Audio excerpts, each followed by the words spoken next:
বন্ধুরা, আজ বাসা থেকে বের হয়েছি চিলমারি হরিপুর ব্রিজ হয়ে গাইবান্ধা যাওয়ার উদ্দেশ্যে, কিন্তু দুঃখজনক ঘটনা, গত রাতে প্রচুর পরিমাণে বৃষ্টি হওয়ার কারণে চিলমারি হরিপুর ব্রিজ পার হতে পারলাম না। তাই বিকল্প বুদ্ধি নৌকা নিয়ে আমরা এখন গাইবান্ধার উদ্দেশ্যে রওনা করেছি। এটাই হচ্ছে হরিপুর ব্রিজ। আমরা নদী থেকে আপনাদেরকে একটু দেখানোর চেষ্টা করলাম, কিন্তু এভাবে নদী থেকে কতটুকু আপনাদেরকে ব্রিজটা দেখাতে পারলাম সঠিক বলতে পারবো না। তবে পরবর্তীতে আমার একটা ব্লগ আসতেছে এই হরিপুর ব্রিজ নিয়ে, আপনাদেরকে সবাইকে দেখার অনুরোধ এবং আমন্ত্রণ দুটোই রইল। আপনারা জাস্ট ফর রিল্যাক্স ফেসবুক পেজে চোখ রাখুন।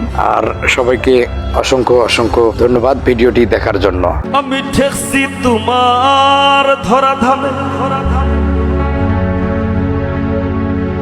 সংসারী চলে কার নামে,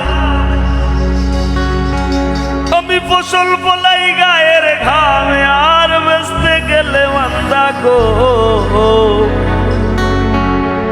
ও আল্লাহ, ও আল্লাহ, আমি